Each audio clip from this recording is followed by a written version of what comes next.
Hello and welcome to the Humanity, where normally we do the things with the stuff for the people. But as you can see tonight, Matt will not be joining us. Got some, just some stuff he's dealing with tonight. So yeah, but fear not, it's tonight we are still we, just maybe not in the sense that words usually are. Tonight, so instead of Matt, I was talking actually with his wife Erin last night, and it turns out she's got some things that she wants to share with y'all. So I recorded an interview with her earlier today. So I'll be playing that here in a minute. It's about 45 minutes, something like that. And then after that, figured we've got some more time to kill by myself. While I'm hanging out here, I might as well watch some more YouTube apologetics videos and react because, I know I enjoy it. Hopefully you do too. But yeah, sorry, I know we had announced that tonight was finally going to be the night that we do our episode on Jesus, but with Matt being out, I figured, probably best to put it off because, I want to make sure, when we do Jesus, me and Matt are there to do it together. Yeah, I'm just going to leave that right there. But yeah, I figured, we've been waiting on him for like almost 2,000 years now. So what's another week or so, right? So anyway, before we get to that, obviously before we get to that, but before we get to the tonight stuff, I'll share what I'm drinking. And obviously you good people, if you want to share what you're drinking, like in the chat as well, let me know. But tonight, doing a good old Mad Tree psychopathy, however you want to pronounce that. And yes, I am being that guy and drinking the Mad Tree beer while wearing the Mad Tree shirt. It's even green, kind of like the can-ish. But yeah, and you'll see me and Erin in the interview. We chose to both wear microbrew t-shirts. So just totally being that guy tonight. All right, well, while the interview with Erin is playing, I'll still be watching around in the chat, so still, like usual, feel free to submit your comments, questions, or whatever while she's talking. I'll be in there. I can maybe do some responses. Erin said she might be able to hop in the chat tonight. Yeah, Erin, if you are out there at any point, just let people know, say hey. They can talk to you as well. So yeah, with that, I am going to get to the interview. This was recorded this morning. But yeah, Erin said she's got some stuff she wants to share and kind of be public with. And so let's hear what she has to say. Now I'll be, like I said, it's about 43 minutes, something like that. So I will see y'all after that.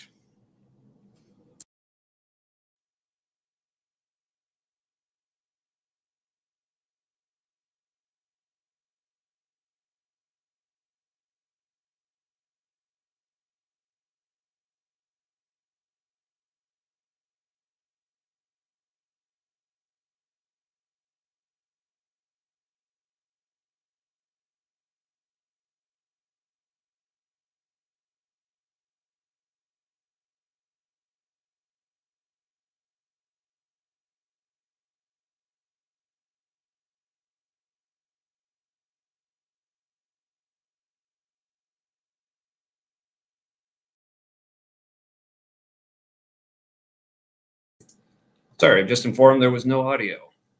Let me check on that real quick. I could hear it on my end, so I think I maybe just forgot to unmute it or something. So let me try that again. All right. Share. That screen. Oh, I didn't have the also share audio selected. So thank you, Erin, for being there. So, all right. Let's try this again, shall we? All right, let's get me out of there.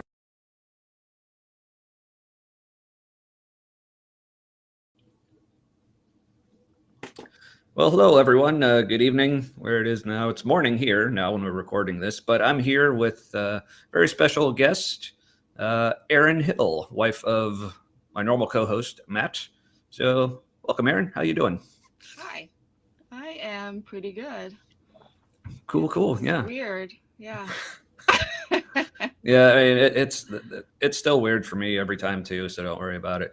But yeah, you were we were talking yesterday. Yeah, I think it was last night, and sounded like you maybe had some things you wanted that were on your mind. You wanted to kind of get out there, and figured this be a good place to do it. So I guess I'll let you take it from here if you want to like introduce yourself, talk about what it is you were wanting to talk about and stuff.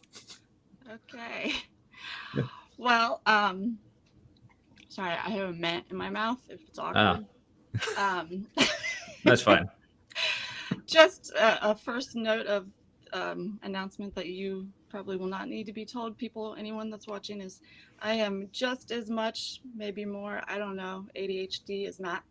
So But um, you'll find that similarity. So I apologize for the I apologize and don't apologize for the mhm. random Yeah. nature. Yep, Um, exactly. so Matt is dealing with some health issues, and so he was not going to be here today for the show. And so I was just talking to Tommy last night um, about life um, and whatnot, and it just occurred to me that with Matt being out, maybe it was a good time for me to jump in and just talk a little bit Yeah. about my journey. Hmm. Um, and so I really feel like this is me coming out in terms of where I am in my faith. And Hmm. I hope that isn't, I don't know if it's offensive. I'm really bad at knowing what's offensive and what's not offensive. Yeah. Yeah, And me I too. But don't, like I said, I've heard other people use the term in this context. So I yeah, mean, I'm sure it's I think it's fine. totally different if, you know, Hmm. I'm not saying my experience is like uh, Hmm. somebody that's actually experienced in that in terms of sexual identity. I'm sure it's Hmm. totally different. But in terms Hmm. of my where I've come from, I um, I didn't grow up a Christian, and I think that was helpful for me. Mm. um, Sounds nice. Yeah. in that, like, I feel like I don't have a lot of the baggage that Mm. I've heard you mentioned on occasion, um, and Matt somewhat as well. But um, anyway, I'm already getting off track here, or not really off track, but losing my train of Yeah. That's all thought. right. So yeah, I didn't grow up with it. I became a Christian like in endish of college, and and it was really really great for me for a Mm. while. Um, I mean, I don't I don't regret my time as a Christian, but what I'm here to say Mm. is I'm not a Christian anymore, Ah. and I don't want to be a Christian anymore. Um, Yay. Well, congrats. You're out. How's it feel? oh, well, since this is like being recorded and it's not live, it feels pretty safe. Uh, it Just wait feels for another 12 hours or so, and you'll. um. Yeah. So I've avoided, like, I mean, I talk about it with some people, mostly Matt and Tommy, and um, but I just haven't wanted to deal with the conflict or the internal conflict, the potential external person to person conflict, the expectations and all of that. And yeah, so I haven't wanted to deal with all that.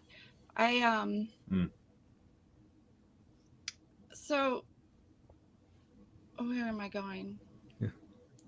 Let me look at my Yeah. notes because I had something. But yeah, I can definitely relate to the whole because I'm definitely a person that doesn't like conflict. I know as much as maybe how I might appear to people online that might not sound like the case a lot of the time, but yeah. Well, and part of it is for me too, like, and it may not come across a lot of times with you either, that I mean, some of the things you post like can seem offensive, but you always have the best intentions. And anyway, you're not trying to offend people, but you do, right? I'm sure. Guess you could say it just comes naturally. It's a gift. Yeah, I don't have to try. Yeah. But and I'm not saying, I know you don't want to do this, but I also did not want to I don't want people to feel like I'm putting them down and their faith down. I mean, in some ways I probably am, just because I don't like it. But it's like anything. I mean, we've kind of went through that journey. It's just popped in my head, like similar thing, like when we first decided to homeschool our kids. Oh. Just that countercultural, like bumping into, like, even talking to other people, like, we didn't intend to like make it, even though we did not want regular schools for our kids initially. We do now, even though they're not doing it now, but that's a whole nother topic. Right. But at the time, it's not what we wanted. We didn't feel like it was a good fit, and sometimes it felt like people received that as like we're condemning, there's one of my old words, like their choice to send their kids to school. And right. I don't know. So people that are Christians, my family members, any friends, whatever, like, cool. I don't want to be a part of it. I want to be a part of your life. And for me, what I've found is, and I'm not like, I don't label myself as atheist or agnostic, and I'm definitely not as intellectually aware of all the things that Matt and Tommy obviously talk about. It's mine. I'm more just like, I feel things and then whatever. Yeah. Totally. Yeah. But sometimes that might be more sensible, actually. Just actually go with your feelings and not get too bogged down in all the technical aspects of it. So yeah, you may be onto something there. Yeah. So. It makes my brain hurt sometimes what you guys talk about. But I don't know, say like thank you or sorry. I don't know. Confession, to use another old life term, is I don't really have the attention span to watch all of your all's podcasts. So I can't say that I know all of the content that you've shared. So just a little confession there. Yeah, I think ironically, part of the reason like our episodes get so long and therefore other people don't have the attention span is partially due to the fact that we don't have the attention span to stay on a specific topic long enough. So I think if we didn't have ADHD, I think our shows would be like maybe 30, 45 minutes long, and we just like be on the topic. I mean, it probably wouldn't be as entertaining, but yeah, be more direct. You know what could be cool though is sometime, like, because if I do hang in, then you get these really cool nuggets now and then. Yeah. Like, maybe sometime you could have like pull out some of the like really cool deep nuggets. And that actually is something we're talking about doing. So. Okay. So stay tuned. So yeah, good. So good idea.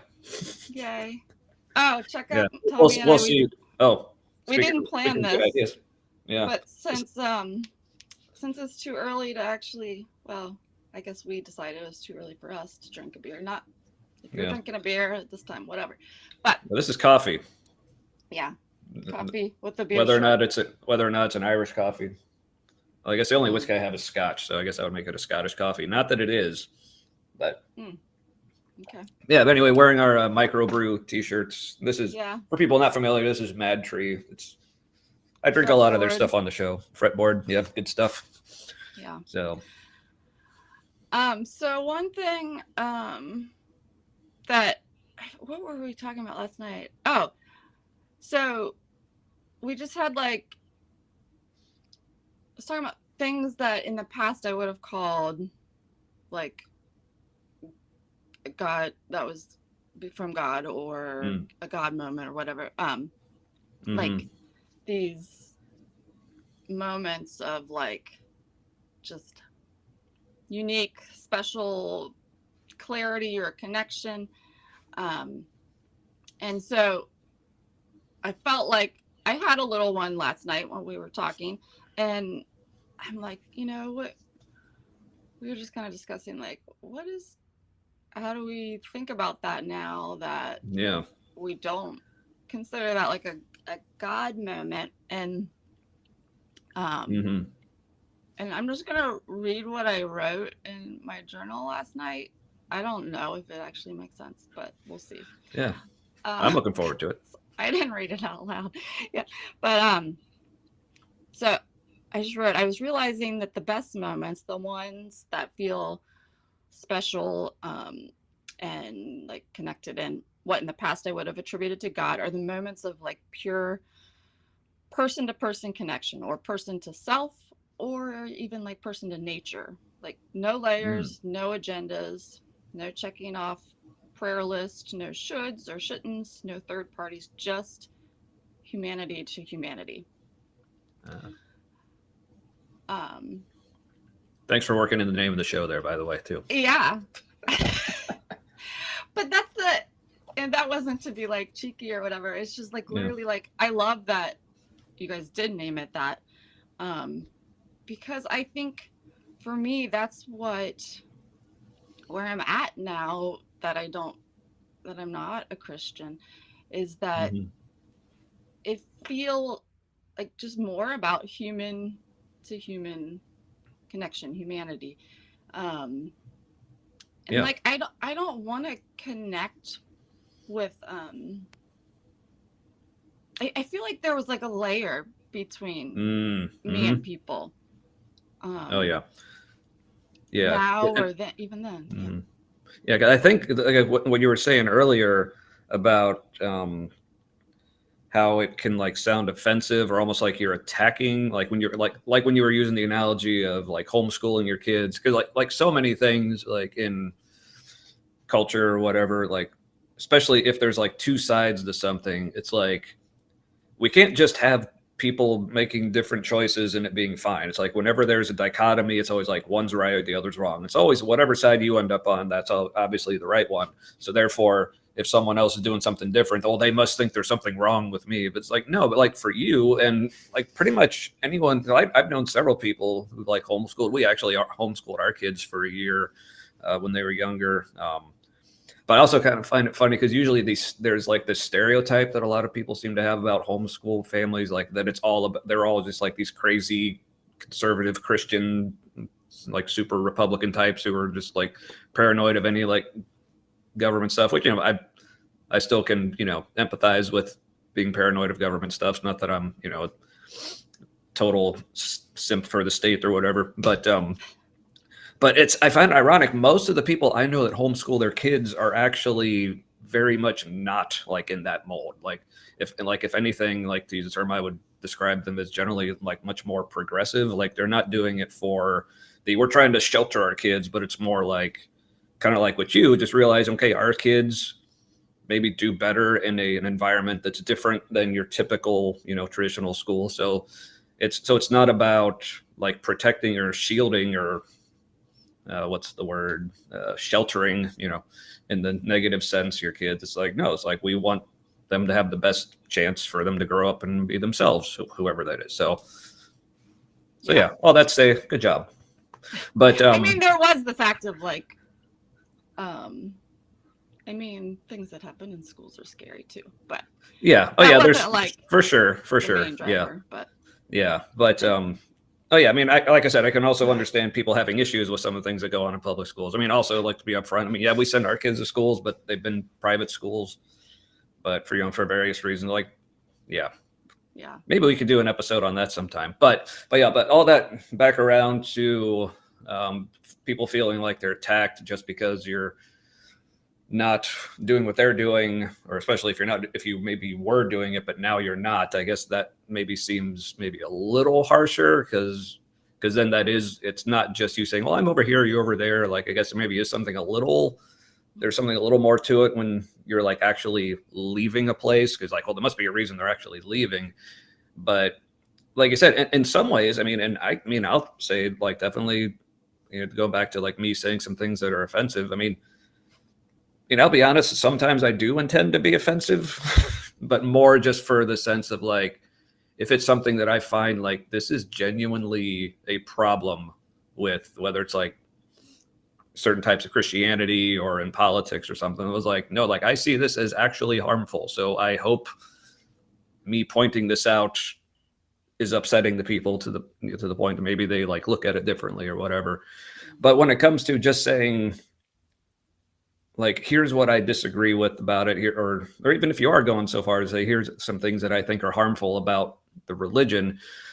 So then what you were just saying just now, where now you feel like it's a much more direct, like just humanity to humanity connection without that layer of religion or whatever it is in the middle. It's because like people, and I'm sure you're familiar with this being in, like church environments we were in, like it was all about like, the faith was all about like, this is what your identity is. Like your identity, whether you want to say like my identity is in Christ or it's in my faith or whatever. So when people basically put that layer, I guess, on themselves or put themselves in that layer, whatever, like of basically making their faith their identity. So therefore, if you are saying anything wrong about the faith or attacking it or whatever, then to them, it does feel like you're attacking them and not just the ideas, because they've just like internalized that so much. That's definitely some feedback I've got. Like people have definitely told me, it's like, well, when you're saying this about like Christianity, I feel like you're attacking me. And like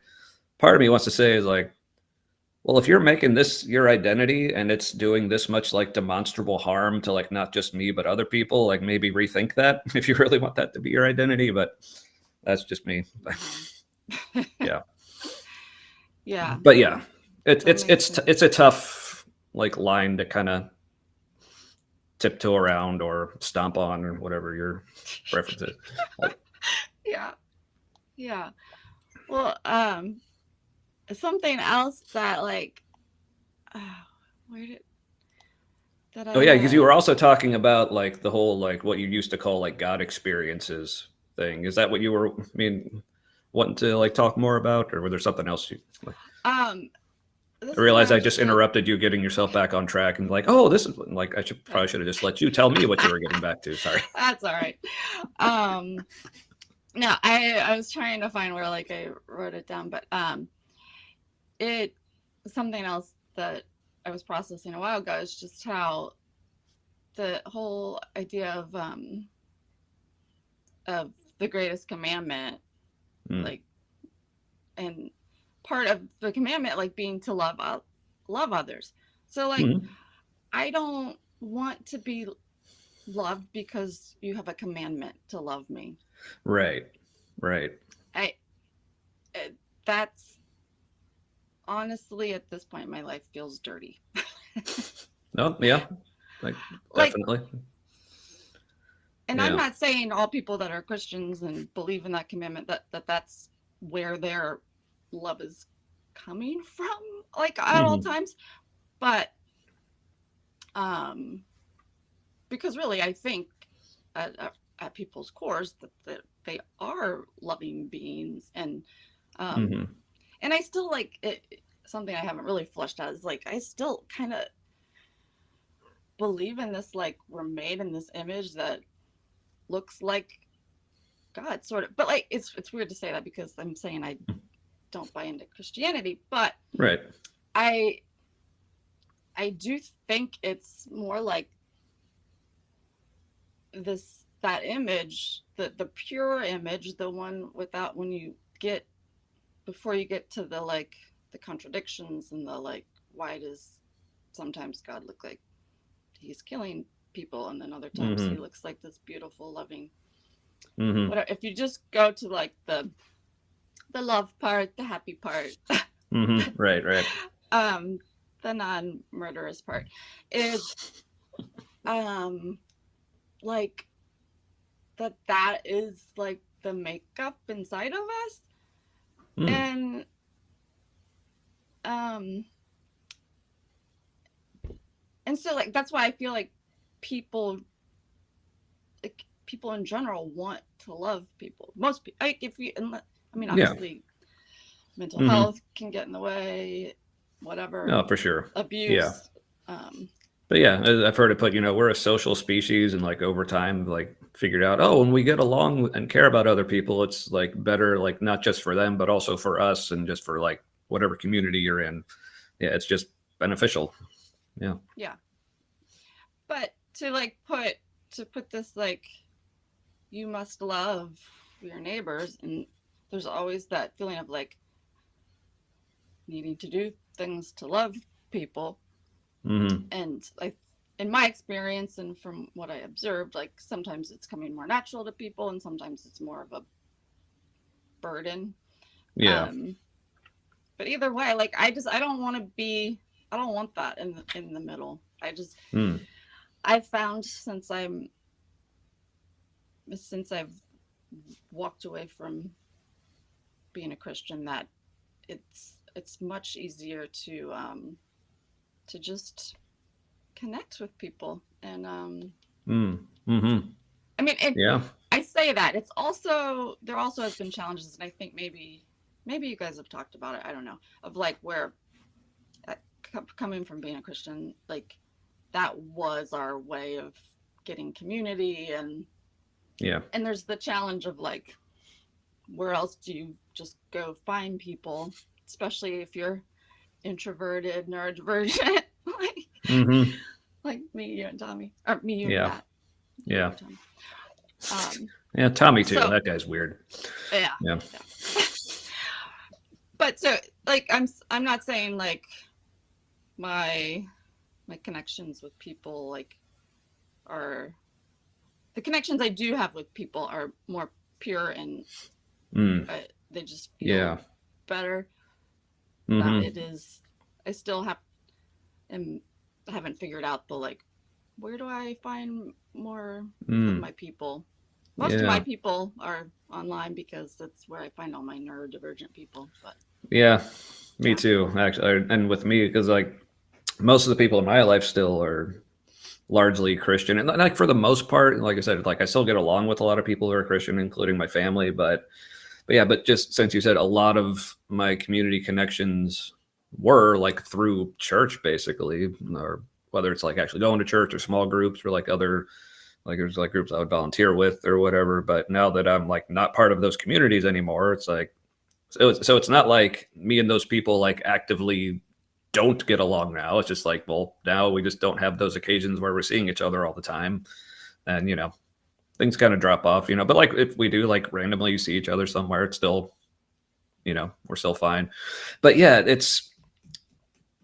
but what you were saying about like finding it easier to connect with people now, at least on a certain level, but than with other people who are still like very much in that community and like still like making that their identity, or I guess having that extra layer on it is made those at least it at least can make those kind of connections more difficult because like oh I yeah, guess yeah, because I guess if you're speaking of like it like having that extra layer, it's almost like people with that layer can connect. So I don't know if there's just something about those layers they have. Like I'm just imagining like how different like cells or neurons or whatever have different like shaped receptors. So like that's why different things or different chemicals like bond to each other. So it's almost like mm. they have those special receptors on that like match with each other well, but then can make it harder for them to connect with people like outside the group. But then once you kind of take those receptors off and just have like your natural receptors or whatever, then yeah, it's like, is this analogy making sense? I hope so. Yeah, But yeah, yeah, but yeah, yeah, it's almost it feels like I mean, and again, I hate to like use words like just being more genuine now because then it makes it sound like the people who are like still have faith or still refer to themselves as Christian aren't being genuine because I don't think that, but yeah, but I definitely this is something I've said like since leaving the faith, like I've said several times, like I feel so much more than any other point in my life, I feel so much more like myself now, like my actual true self now that I haven't had that layer of, well, oh, I'm like, I still consider myself a loving person, but like you said, it's not because I feel like it's my duty or like I'm obliged to or because I'm commanded to. Like if I love someone, it's because I actually love them, and if I don't, then I'm fine saying I don't, and I'm like, all right, I don't hate you necessarily, but I don't feel the pressure to need to, like, be like as loving towards you. If we just don't interact, that's cool too. But yeah, Yeah. all that. That's yeah, that's interesting. I think back to, and like I wasn't like a huge like evangelist one like Christian, but Mm-hmm. um like it wasn't as big of a drive for me as some people that I knew and interacted with, Mm-hmm. or even the main like drive of the church I was at. but Yeah. um but the times where I I was like I don't like thinking back to how like when I was spending time with a non-believer, that in the back of my mind I'm like either praying for them or like processing like what do I say to, or like like even I mean I felt like I was listening to God, but like Yeah. there's all that Mm-hmm. happening instead of just being there with Uh, that person. And I feel yeah. like I'm kind of being a broken record about connecting person to person, but I feel like it's Oh so no. huge. Mm-hmm. Um, I mean, you're making a lot of that good points about it. So yeah. because yeah, the it's like that the Christian is being with God and not just with the person. And I Right. feel like Yeah. it's And there's a, because there's so many elements to that. Because I can definitely relate to a lot of that. Because like, because I guess just speaking of like layers and adding things that I would say are unnecessary, but again, if you're in that mindset, that's not just necessary, but like the only way to do it. Maybe that's what necessary means. Anyway, um, but yeah, when I would be interacting with a person, I mean, I guess you could say it's a good thing to say, okay, like, but God is there with you in that interaction, and He's going to speak through you. So in a way, it can feel like, oh, like the pressure's off me. This is going to be like God speaking to me through me to this person. But then, but really, like I guess looking at it now, it's like that in a way was more pressure because then you feel like, well, I can't get in the way of whatever. So I have to make sure I'm listening real good.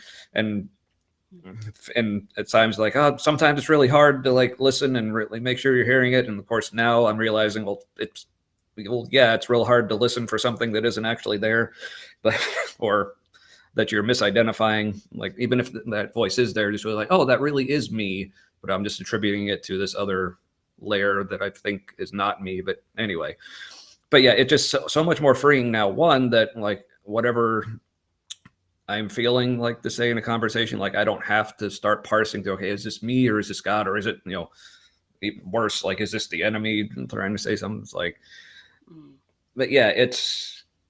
but yeah, just not having to worry about that aspect of it, and but also like not feeling guilty like afterwards, like, oh, did I not say all the things that God really wanted me to say, kind of things. Like now I'm just like, okay, conversations like they go how they go.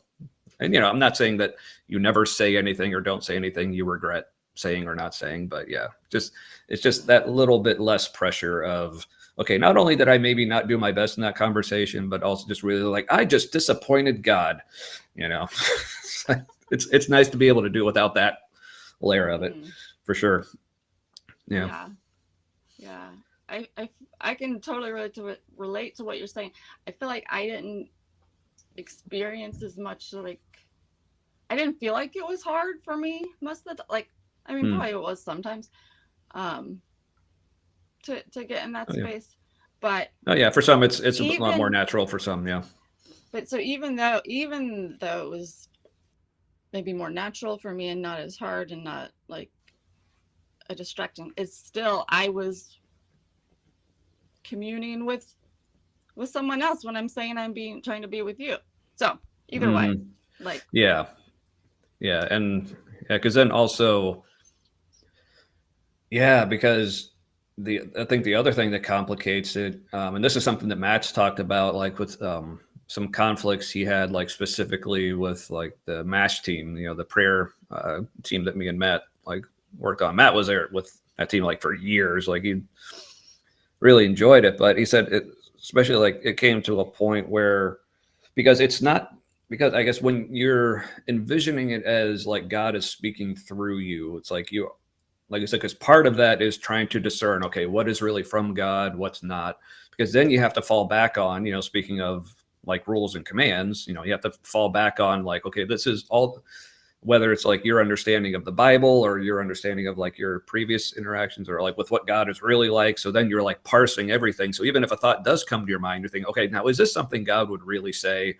And then you have to say, well, if it's not, then it's either just from me or from the devil, or so can't talk about that. So, but like one of the things that really was a conflict for Matt was he's like basically on this team, like we basically like we had to tell people like if they came to us like for prayer and they mentioned anything about being like gay or um, being in a like sexual relationship with someone they weren't married to or something like that, like we had to condemn that because or at least like not endorse that or like.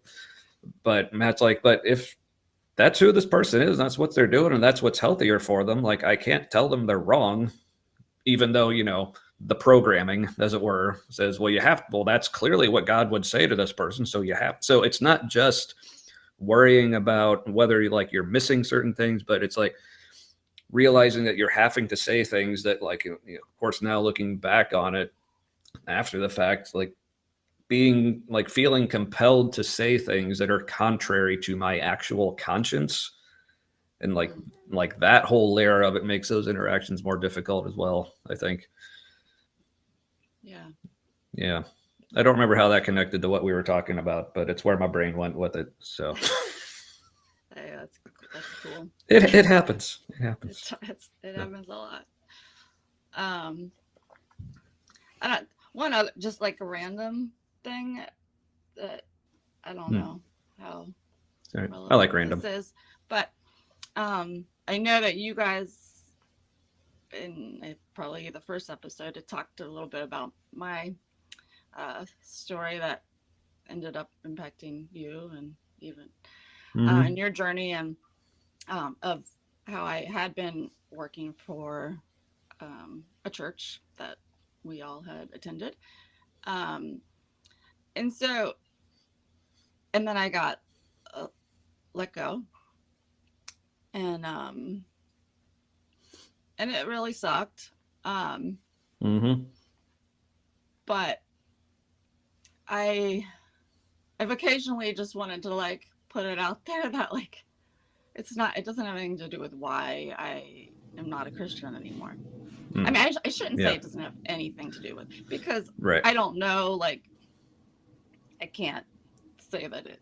I'm sure it's part of my story. Yeah, but yeah, because that is a thing a lot of people will try to point to as a way to kind of delegitimize someone's like deconversion. They'll just say, "Oh, you were just hurt by the church," like, and that wasn't God that did it. But like, something I like to say, like, and again, like you're saying, that wasn't it, and like with me, like that's not really, even though like your story is kind of a part of my story, but like you said, it's not the reason I left. Yeah, it maybe started my some thoughts like changing on certain things, particularly with that church, and then it just kind of snowballed from there, I guess.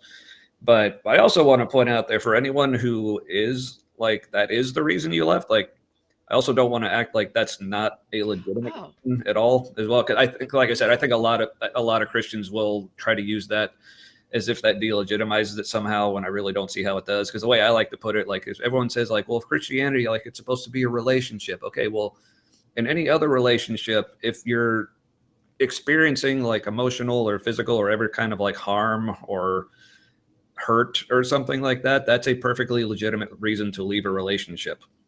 So just putting that yeah. out there for, That's a really good point. yeah. Like, um, Or I even guess if people want to, yeah. Or even if people want to say, well, God didn't do you, it was his church. It's like, okay, well, I also don't want to be friends with someone who lets his children treat me this way either. So yeah, anyway, yeah. but yeah, as you were saying. But it was just to me, it's kind of interesting because I feel like there was some people that I think assumed that might have Mm. been the case. But Yeah. I actually, like, coming out of being let go from that situation. Um, actually, I for the next 8 months or so, I actually I feel like I got closer to God. Oh. Mm-hmm. Yeah. And so it's fascinating, really, Yeah. to me that, Yeah. like, I would say the same thing. Like, because after that, that's, I guess, when me and Matt really started like deconstructing. And I think, yeah, both of us would probably say, like, in the couple years following that, we probably would have said we felt closer to God than ever before. But then the way Matt likes to put it is like, it felt like I kept getting closer and closer and closer to God, and then just like right past him and he disappeared. But yeah. yeah, I like when I've heard him talk about that, because it does, for me, part of it feels like where it's just like all the good parts that I talked about before, it just has Mm-hmm. become, like, I believe it's always been a part of me, and that's um but it's like I've become more integrated with it, to where it's just who I am Mm-hmm. versus, I Yeah. don't know, like, there's no need to seek, and I feel like that's Ah. Ooh. Ooh. That's good. I like that. oh, yeah, Yeah, because if it's already there, like you already know where it is. Yeah, that's yeah, cool. I like that. oh, cool. I guess that's one of the things too that I found that bummed me out, looking at the way Christianity, at least the circles that I was in, um, there's this constant need to just keep going and getting more and more Mm. and more, Mm-hmm. more. Like, you always need a new experience, and you always Right. need, I mean, even if it's like a similar experience, it needs to be this keep needing to go through these spiritual experiences, and Right. Right. Yeah, you can't stagnate. or more Mm-hmm. teaching, and Uh-huh. this, sign up for this class, and oh, there's this one. But, like, that's exhausting. Oh, that absolutely. And Yeah. the beautiful thing is it's not needed. Mm. Like, once you, like do that whole, Yeah. like, you're getting closer, closer, closer, and then you just kind of, oh, pass it. Yeah. Yeah. Matt likes to use the analogy. It's like the end of the Truman Show, where he like gets all just kind of walks out the door, like, oh, where to go. I But don't know yeah, that, but or there's also like that, I guess, phenomenon like now we're finding in like quantum mechanics, where like it's like the closer and closer we zoom into things, okay, so it's like the thing, and then it's like the atoms, and it's like the subatomic particles, and it's whatever is smaller than that, then all of a sudden like you zoom in far enough and everything just disappears. It's like, yeah, it's kind of like that. So, cool. yeah. I think Yeah, I've run out of, I mean, I could keep talking, but oh, go ahead. yeah. I might I be, was gonna. I was just gonna say. I like to say Matt has the gift of description. yeah. But yeah. But yeah. Yeah. So like, any other things you had on the old noggin, or? I don't think so. There's a little gnat Oh, flying about around me right now. It's a little distracting. yeah. That's on my mind. Yeah. I hate gnats. Yeah. But because if there's one thing on this show like, we can't stand, it's distractions. Right. Yeah. Now what were we talking about? Don't know. Yeah. But yeah, this was really cool. I'm glad you wanted to do this, because I found out I really wanted to do this too. So. Me Um, too. yeah, I'm because excited for Matt to listen. yeah, that's gonna be fun. Yeah, so hi Matt, hope you enjoyed it. Oh, Uh, hi, Matt. I want to say thanks for letting Erin on, but yeah, You didn't um, know. yeah, you'll find out. Um, and I guess I say like thanks for you, like for allowing like Matt to come on, but I don't mean like allowing as in like you're giving him permission, like but I guess more in the sense of like enabling. So yes, you're an enabler, Erin, and I appreciate that. Um, But There are yeah, some weeks when I really don't want him to do it. I got to be honest. But I can understand that. I mean, it's a commitment, because he especially, stays up really late. I know, right? Yeah, you guys are party animals on podcast Yeah, night. Anyway. yeah. But yes, but because yeah, I mean, I can definitely understand. I mean, it's easy for me to do this every week because, like, with I always do it on a night when like the kids are with their mom. So I realize, yeah, if this was still a family of four and like we're all still here and I just have to like step away while everyone else still doing their thing, like, yeah, that can be a bit much every week.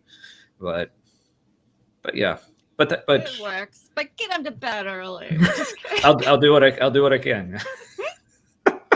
But yeah, but now this week is glad we're able to have you on. Like, hopefully, like have you on when Matt is here as well. I think that'd be a fun. Oh gosh. I mean, like if you think you've seen ADHD before, folks, put us together and yeah. It's crazy. And maybe we'll get Jimmy on too to add his. All right, but yeah, this was really cool. So thanks for having, I guess, going with what we would have in a past life called a God moment, inspiration thing. To like, so yeah, I'm glad you like took what was on your heart to share and but what all the old like cliches and whatnot to say, but yeah, but it's as we were also saying, it's really cool to notice that this kind of stuff still happens, but like we don't have to, I guess, going back to the theme, like add that extra layer onto it. Like this, it's been all about layers tonight. Yeah, I like that. It makes me think of cake. So, oh, the extra layers on cakes are good. Yes, especially when my daughter makes them. Yeah. But all right. Well, okay. Cool. Any parting thoughts or anything? No. I mean, I'll drink a beer later when it's live. Oh yeah, maybe a couple. Yeah, I will definitely have at least a couple, as is customary. But yeah, all right. Well, yeah, thanks again. This was really cool. Hope folks enjoy this. And now back to me live, I guess. All right, Bye. take it away.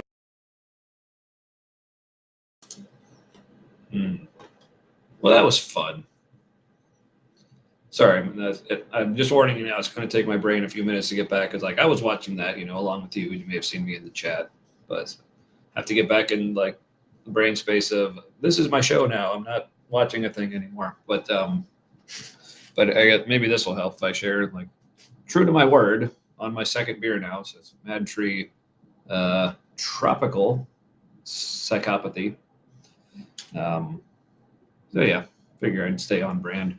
But yeah, a couple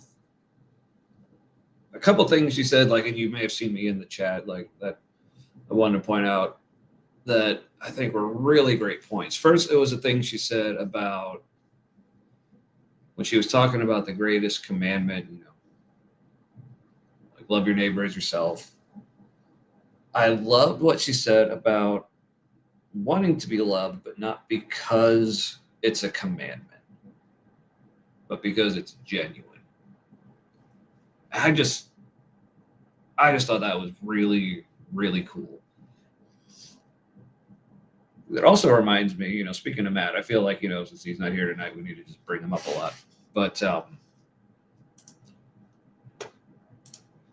one thing I remember him telling me back when we were on this prayer team, and there was like one of the camps coming up where we were going to be praying for guys and stuff. And I remember heading into it, like just being like real excited.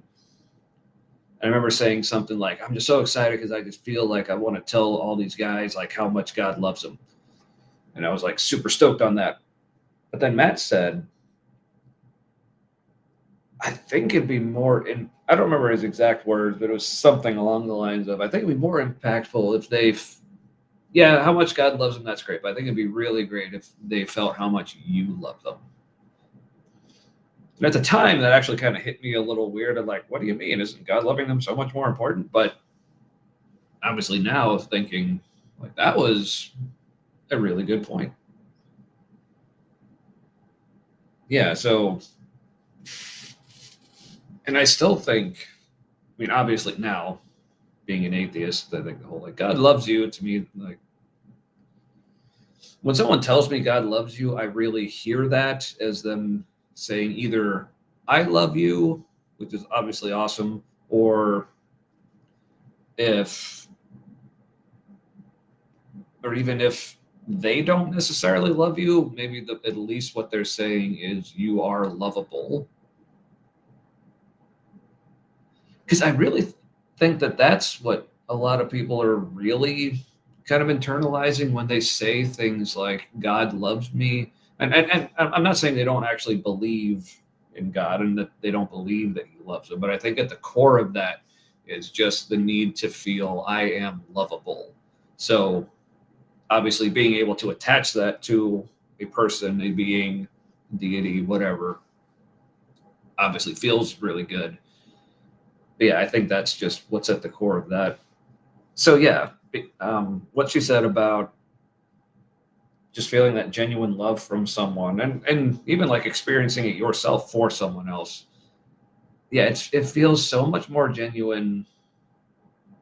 Not again, not that it wasn't genuine from Christians or still isn't genuine from other Christians, but yeah, when they're, I love that theme of layers that we kept talking about. When you don't have that layer of I love you, but it's because God's commanding me to. But when it's just straight up, I love you because I love you, and that's, yeah. So, oh, well, I appreciate that, Erin. Like, one good pointing out of a great point deserves another, I suppose. So, yeah. But the other thing that she said that I really wanted to kind of point out was once you get to this point where you're feeling more genuine, just like as yourself, because talking about the whole Christian thing of it always needing to be, you're constantly seeking, you're constantly looking and searching and striving for all these things, but just realizing that those things are already in you. And if who you are is what you're looking for, like you don't have to seek it because it's already there. I thought that was a really, really cool point. So thank you, Erin, for the cool points.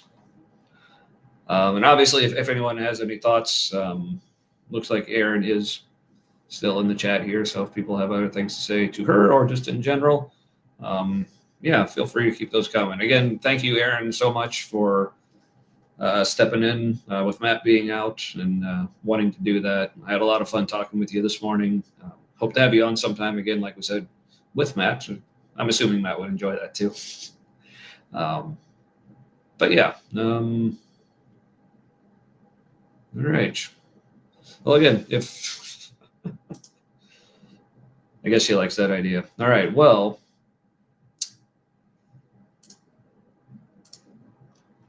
all right. Well, I guess if, like I said, if people still have other thoughts on that interview, obviously keep them coming. But man, as cool as that was, I mean, I know I said we'd be getting to like some YouTube apologetic stuff. I mean, I'm still going to, but I'll admit it feels a little weird to like coming off of that. Like, oh, that was like so cool and like so uplifting. Like, oh yeah, and again, just the part of, again, I guess congratulations, Erin, for officially going public, coming out, whatever you want to call it.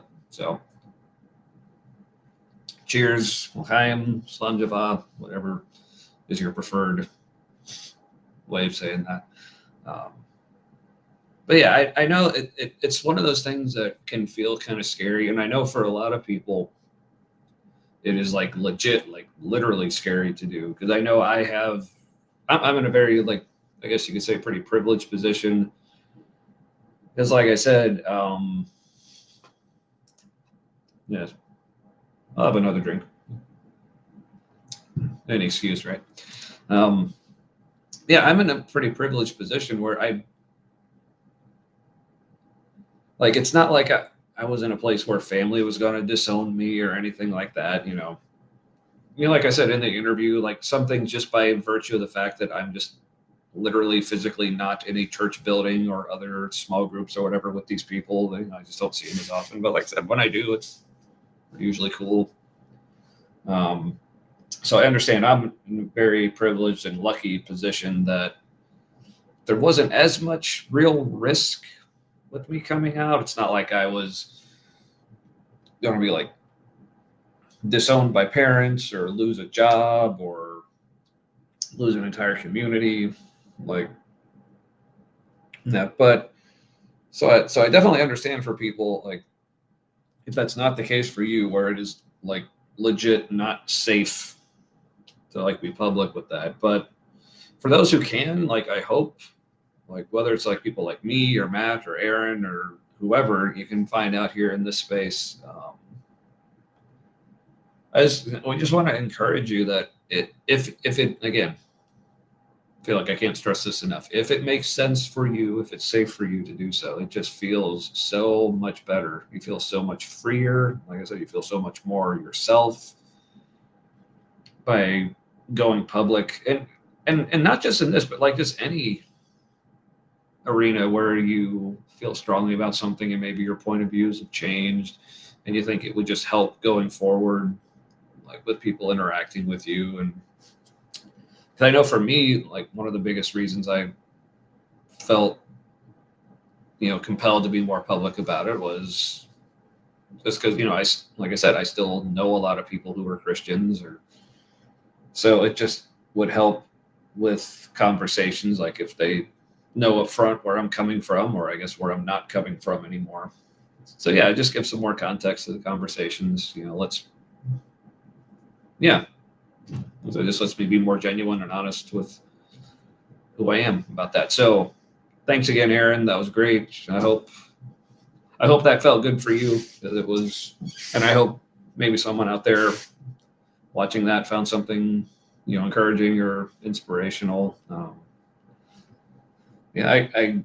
mean, obviously you don't have to, but I guess if anyone else would like to use our show as a platform to come out, we're obviously always down with that. But of course, you don't have to, like, whatever way makes sense for you. But for whatever reason, if anyone's wanting to come on here and talk about anything, pretty much we're cool with that. So yeah. Thank you, Erin. And yeah, well, I guess with that, I mean, as nice and uplifting as that was, it kind of feels weird to now transition into the promised YouTube apologetics reactions, but I know, kind of a downer, right? I'll I'll see what I can do to help, like, keep things a little more levitous, like with more levity. Levitous. That sounds like a word. We're going with that. All right. And what better way than to go back to our old buddy, our old pal, remembering to share with audio this time, Mr. Frank Turek. Now, this is a video. Now, I'm actually not sure if I've seen this video before or not. I think I have, just like based on the title. It's one I've seen like other YouTubers react to. So it's one I've been wanting to cover. But hey, we'll watch it together, and I'll find out if it's one. But if this is the one I'm thinking of, I'll probably have some things to say either way. But at least I know I got some things to say about it. So let's watch this together. This is Frank Turek on "Did God Really Command That All Canaanites Be Killed?" People are familiar with the conquest narrative from the Old Testament, the whole like Israel conquering the land and all the genociding, basically. All right, but let's see what Mr. Frank has to say. And again, let me know if you can't hear this. But a question I have, it kind of has dealt with my past. Definitely grew up as an atheist, and an atheist for a couple years of college. But when we talked about moralism, or we're talking about moral standards, how do we reconcile the moral standards that we see in the Old Testament versus the moral standards of the New Testament? So when I refer to the Old Testament, also, like, speaking of, like, when we do our episode on Jesus, I also want to point out the morals of the New Testament aren't necessarily that much better. But thank you, Emily. Good to know you can hear.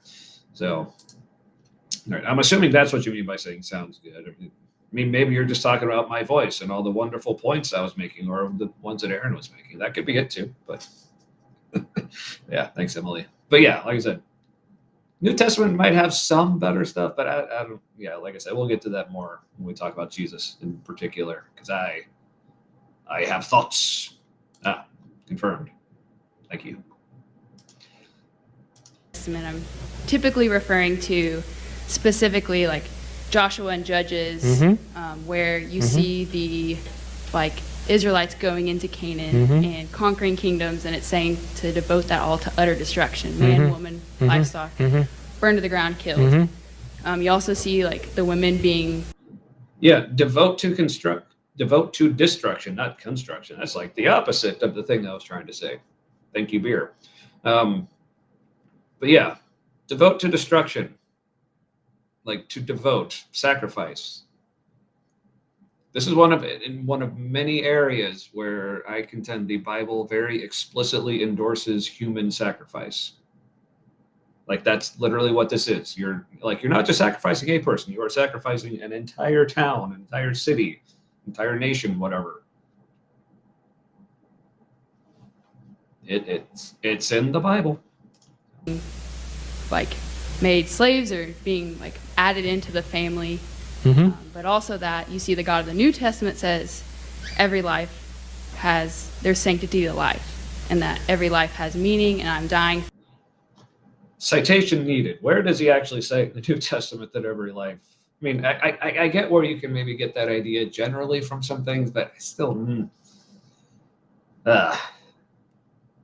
well. For that meaning, but yet you see all these people die. Well, you guys, there's a bunch of issues in there. Let's just take the hardest issue, which I think is this one. Is God immoral for killing the Canaanites? Right? That's basically what you're talking in Joshua, okay?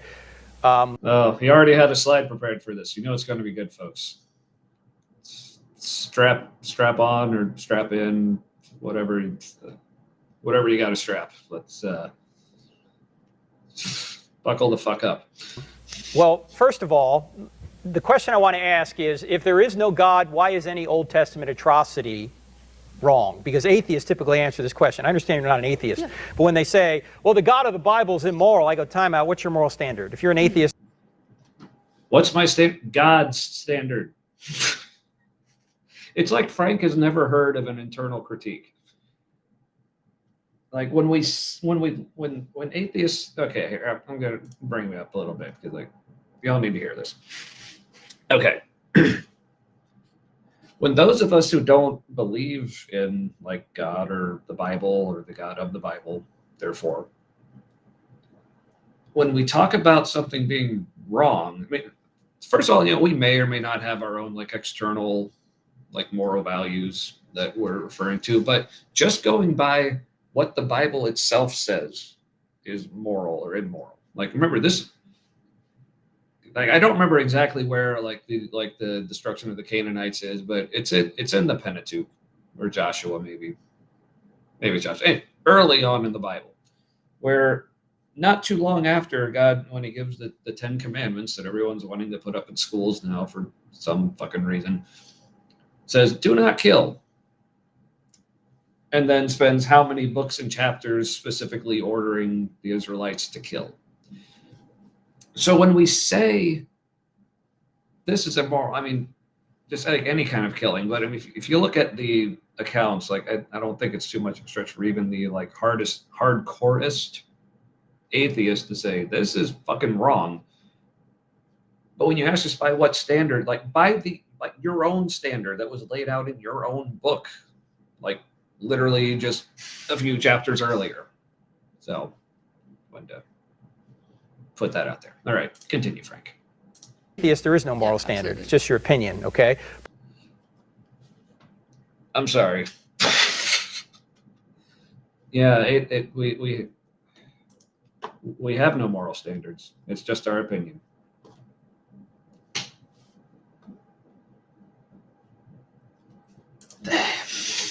But a fair question for an atheist would be to say, yeah, but you're saying your God's loving, so it's a problem for your worldview. Okay, fair enough. Okay, so he does get it. My apologies, Frank. You do understand whether or not you use the terms what an internal critique is. Hey, like I said, my bad. Willing to admit when I'm wrong here. Like I said, I'm thinking maybe I haven't actually seen this one now that I'm watching it. This, like, a lot of this doesn't look familiar, but we'll see if it comes back to me. So the next question I want to ask is this.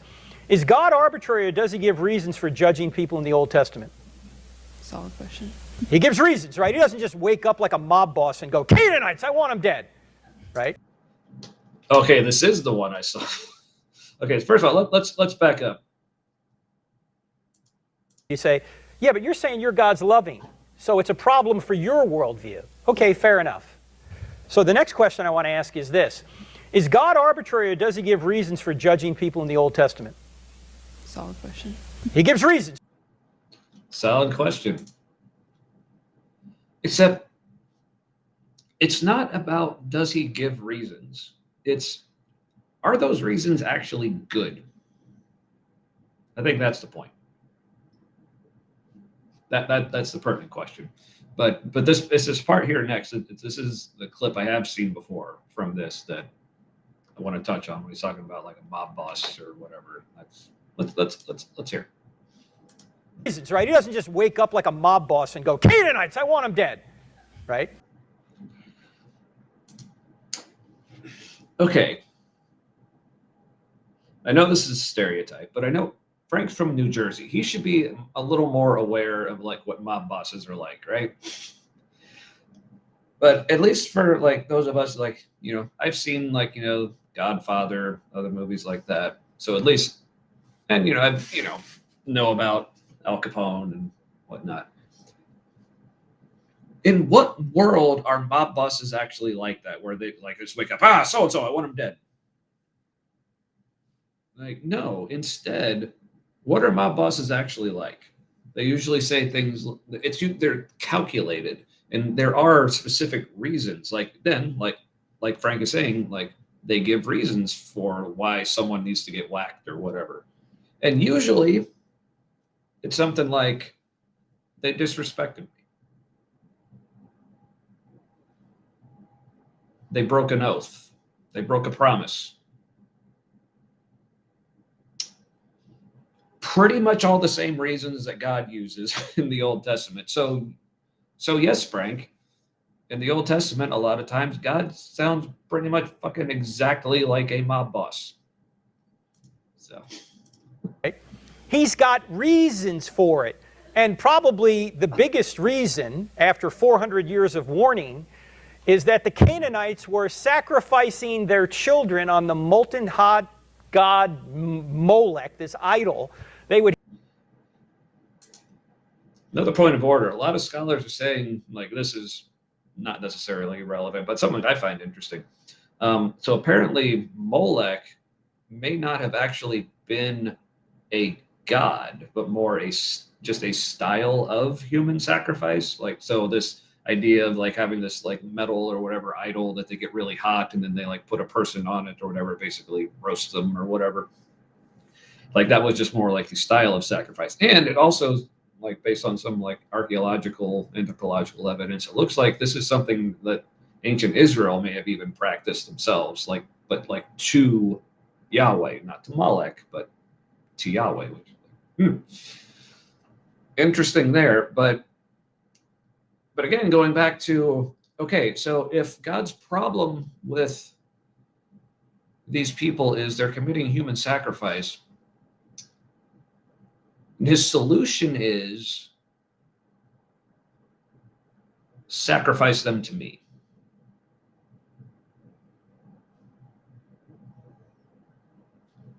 Because that's better. They would heat this thing up. It was metal, and then they put their babies on the arms of this being, this idol, and watch their babies sizzle to death. In fact, Plutarch, who was a Greek writer, it's not in the Bible, he says that the village... Oh, well, if it's not in the Bible, why are you talking about it, Frank? Everything you need's in the Bible. This is all superfluous nonsense. But continue. Villagers would beat their drums louder when this was going on, so the parents couldn't hear the screams of their own children being sacrificed.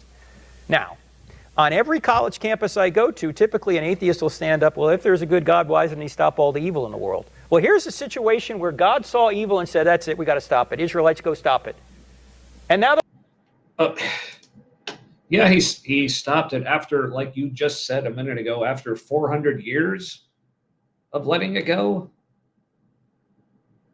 So which is it, Frank? Is he judging them or is he being merciful? It's like he's not quick to judgment and he's not being merciful if he's letting it go on that fucking long. It's like weird flex, but okay. Yeah, he let it go on for 400 years. What's your problem? Now they're complaining, right? So why complain that God doesn't stop evil, but then complain when he does? Now, what they will say is, yeah, but God went too far. He said wipe out everybody, including the children. God's stopping the Canaanites for killing children, but then God says go in and kill them anyway. Now, how does that make any sense? Well, There's two ways of looking at this. One way is a book written by Paul Copan. I don't know if you've ever heard this book. It's called Is Well, why can't you just use the Bible, Frank? Like, I thought that's where all the answers were. Why do you got to go to Paul Copan? And I've heard what he has to say. I guess, yeah, let's hear it. Is God a moral monster? And Copan's an expert in the Old Testament, and he says, when you read something like in, say, Deuteronomy 7, where it says, go wipe everybody out, man, women, child, all that, you've got to realize this is known as hyperbolic language, because if you read the next verse, it says, and then don't intermarry with them. You go, wait a minute. If you just wiped everybody out, how could you intermarry with them? They're dead. The point is that in the ancient Near East culture, they used language like this to demonstrate that this had to be a victory, a decisive victory. It didn't mean, it would be like us saying, well, you know, the Chiefs annihilated the Rams. We would. No, it's not like that, Frank, because they were actually killing people. And your excuse is, well, they didn't kill all of them, so it's fine. God fucking damn it, dude. Are you kidding me? We wouldn't mean that the Rams no longer exist, right? It's just a strong way of saying they beat them badly. That's one view. The other view is the traditional view that, no, he literally meant to take their lives. Well, what do we say to that? Let's take the harder view, that God said everybody should die. Can God do that? Here's my question. Is God committing murder by ending lives on earth? When somebody Yes. dies, does God murder them? No, God can't murder anyone because he's the creator of life. So when he takes life, that's up to him. He can resurrect life. We can't do that, so we don't have the authority to take innocent human beings' lives. So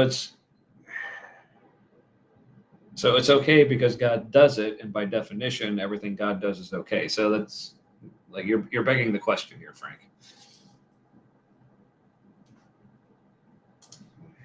Lives, but God does. So if God wants to take somebody's life, he can, if he has a reason for it. He might explain the reason, he might not, but he has the authority to do that. In fact, if Christianity is true, people don't really die, they just change location, right? Yeah, big if there, Frank. It's like one of the biggest ifs in existence, but yeah, sure. They move from one life to the next life. So God has the right to usher people into the next life, whether they are 2 years old or 82 years old. God can do that, we can't. Now, one more. So I love, and by love, I mean pisses me the fuck off, when Christians like Frank will talk out both sides of their mouth when it comes to death. Because on one hand, they'll say like, well, all these things like just death in the first place is a result of the fall and the curse and sin. And it's obviously terrible. We weren't supposed to die. We're supposed to live forever. So they'll say, yes, like people dying, that's bad. But then when we start talking about, okay, well then why does God let these bad things happen with all these people dying? Then all of a sudden he turns around, oh, well, death isn't actually bad. Are you fucking kidding me, dude? Like a minute ago, like, oh, of course death is bad. It's a result of sin. Like, okay, then why does God let it happen? Oh, because it's not actually bad. Well, I breaking my brain, dude. One more thing on this, and Copan goes into a lot more detail than I'm doing here. But one more detail on this, I think we need to recognize. The Old Testament theocracy was unique and temporary. It was not the ideal for all time, but the means to a promised new covenant. Covenant. I like that. But yeah, but God is unchanging. Totally. Yep. Mm-hmm. Covenant. God wanted to get the promised people in the promised land to bring forth the promised Messiah to be a blessing to the whole world. And I guess he couldn't figure out a way to do that without killing thousands and thousands of people. I mean, come on, folks. I mean, that God couldn't just let the Israelites have any old land. I mean, come on, this is the Middle East we're talking about. It's not like there's entire swaths of desert where no one's living that they could just settle in and God could just miraculously make it an oasis, like so they wouldn't have to displace anyone else. No, it totally had to be that piece of land, because this is totally not like any other piece of propaganda where any other nation like invades another nation and displaces the people who are already there and then invents a story about like, well, this is what God wanted us to do. This is what we had to do. Yeah, nothing like that at all. This is totally legit. And if he gave 400 years of warnings to the Canaanites who were doing these detestable practices and they wouldn't stop, his only choice at that point with free creatures was to use his only choice, because this is God we're talking about here. He's very limited in his choices. All powerful and very limited because of mysterious ways or something. Use force to push them out or to drive them out. And that's apparently what he did. Now, God can do that. We can, but God can. Seriously, fuck divine command theory. That's basically what this is. It's that idea like, well, if God commands it, then it's okay because God commanded it. And just by definition, like under divine command theory, it's not morality, it's obedience. Big difference. Can. So the Old Testament is, as I say here, temporary, and it was never meant to be the ideal law for all time. In fact, everything from Exodus 20, the 10 Commandments, all the way through Deuteronomy does not apply to Christians. You know the 10 Commandments don't apply to Christians? Did you know that?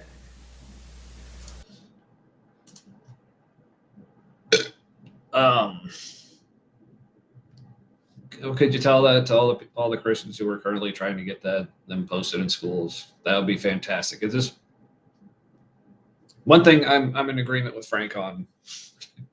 Can we get the Christians to stop obsessing over the 10 Commandments? These. Only if they're repeated in the New Testament, and 9 out of the 10 are. The only one that's not repeated is keep holy the Sabbath. Why? Because who's the Sabbath? Jesus. He's already arrived. The Sabbath is our rest. I paused too soon. Fuck you, Frank.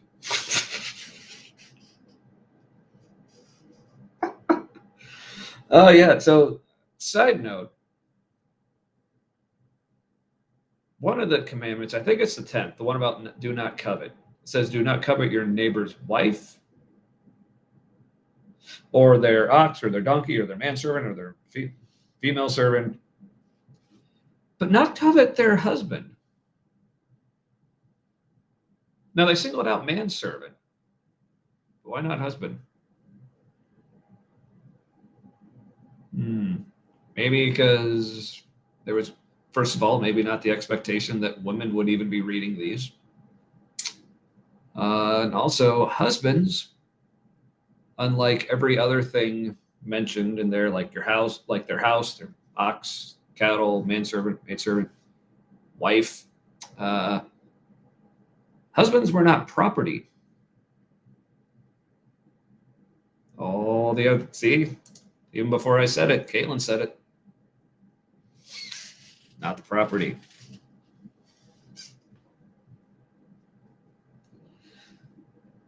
So do we want to have that like on like elementary school walls for like all these little girls to read and be like, oh, We're property.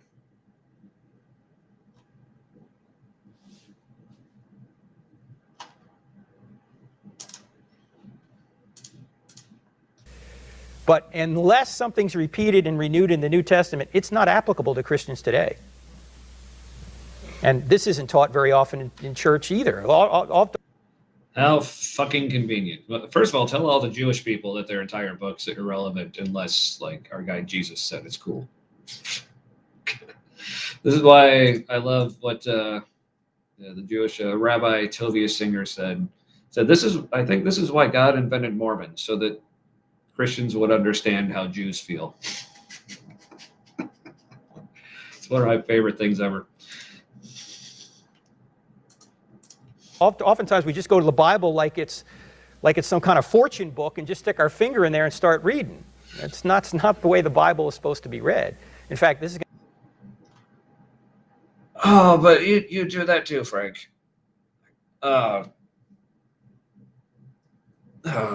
It hurts. It's going to sound shocking, but there are no verses in the Bible. Did you know that? There are no verses in the Bible. The verses were added about 500 years ago to allow us to navigate the text, but there are. And so, then here's the part of the answer where Frank tries to give something that makes himself sound all intelligent and whatever. Like, yeah, it's true, but that doesn't mean all the rest of what you're saying wasn't complete and utter bullshit. But there are no verses in the Bible. The advantage of verses in the Bible is it helps us navigate the text. The disadvantage is we tend to think that these verses are individual nuggets of truth that we can apply any way we want. That's not the way the Bible. So if it's a disadvantage, why did God let it happen to his book?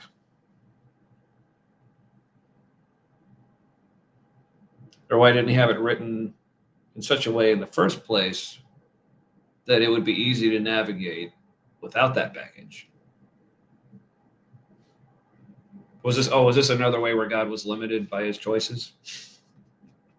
It's so weird. God is always limited by the limitations of humans. It's almost like humans just like made them up and wrote the whole book themselves. Weird. The Bible's intended to be read. About the only place you can do that is Proverbs in most cases. Everywhere else, you've got to figure out the context and what's going on.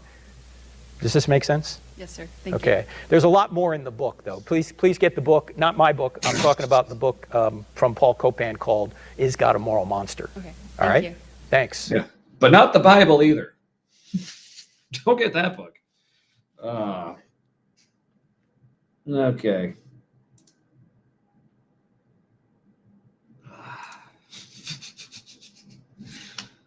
Oh, man. All right. So that was a video.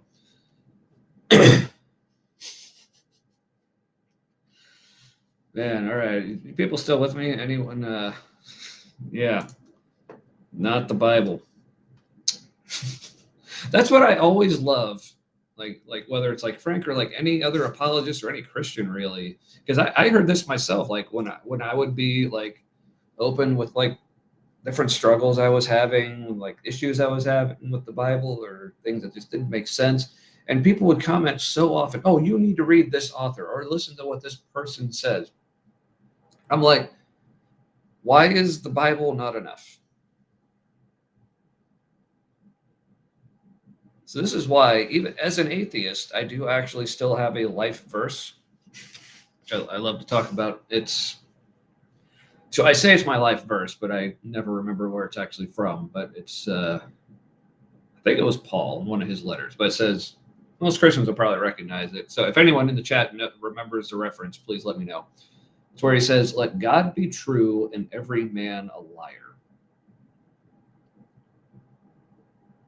And I know this is not what Paul initially meant with it, but this is how I'm interpreting it, you know, in keeping with how a lot of Christians, including Paul himself, treat scripture. I mean, look it up. He was very Jewish in how he treated it.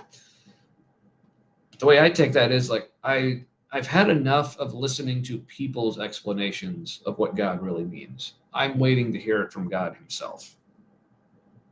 And I stopped holding my breath. So, I mean, he's still free to communicate with me anytime, but the fact that it's taken him this long, getting a little sus, if I'm honest. All right. Now here's another video. I'm hoping none of you can hear that. I'm just the ads here. Let's see. Yeah, I didn't have that shared, so I'm assuming none of you were hearing that. All right, let's get that back to the beginning. All right. Now here's another video from another channel I've seen. Which again, I don't think I've seen this particular video, but it's from a channel called Breaking the Habit. Because it's a guy who's a monk. So, wait, is what monks wear habits? I know what nuns wear is called a habit. Anyone let me know? Like I know like the monk's robes. Like, is that called a habit? Let me know. So apparently this guy's a Franciscan friar. Can't remember his name. Hopefully he'll say it. But I always find this guy interesting because I happen to be sending my daughter to a Franciscan Catholic school, which fortunately she went into it with a pretty good head on her shoulders. She already knows some of the ways where some of the Catholic teaching, like she still considers herself a Christian, but it's like a lot of the things like with Catholicism, particularly with how they deal with things like contraception, homosexuality, like she knows, like she's like, yeah, I'm not on board with that. So super proud of her for that.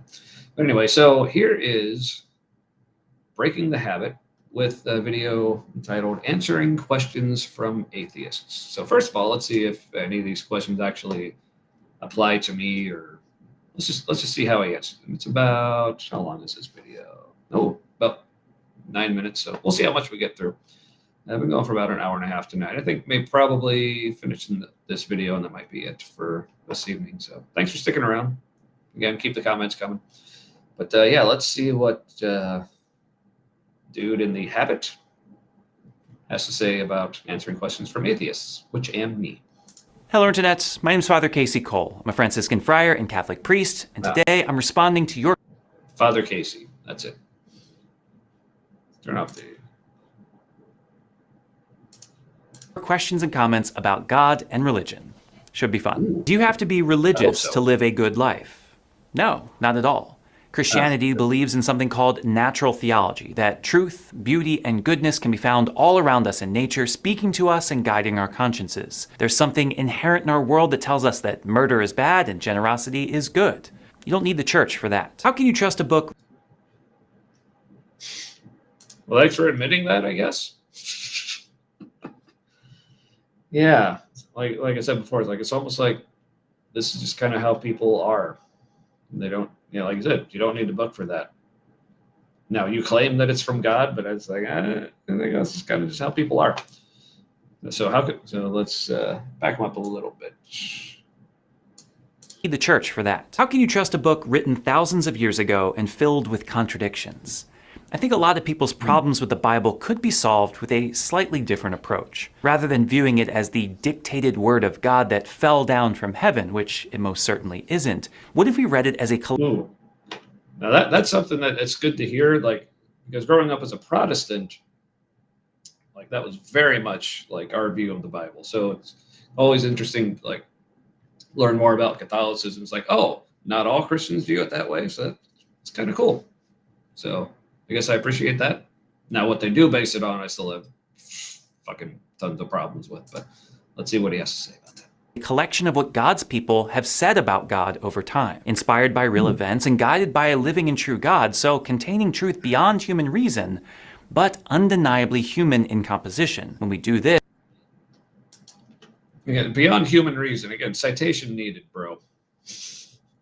Like, what in the Bible is actually beyond human reason? I find that very curious. This, we don't get caught up in fighting whether if it's 12 or 15 of something, red or green, spelled correctly or perfectly historically accurate, as humans get these things wrong from time to time. What matters then is the underlying truth, something found between the lines and at a bird's eye view. My biggest problem with Christianity... So far, I'm actually with him. I'm kind of surprised. Like I said, I've seen a lot of this guy's stuff, and normally he kind of like pisses me the fuck off. But so far, I'm like, yeah, dude. Maybe some more evangelicals should watch this particular video anyway, at least to this point. You still got a little ways to go. Let's see what happens.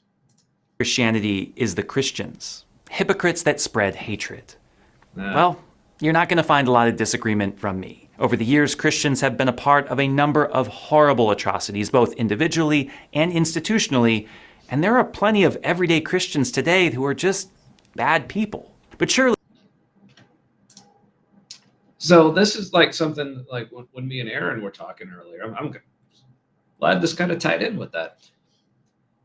Just that whole idea, like Christians think it's okay for them to say, well, this is just stuff that Christians do.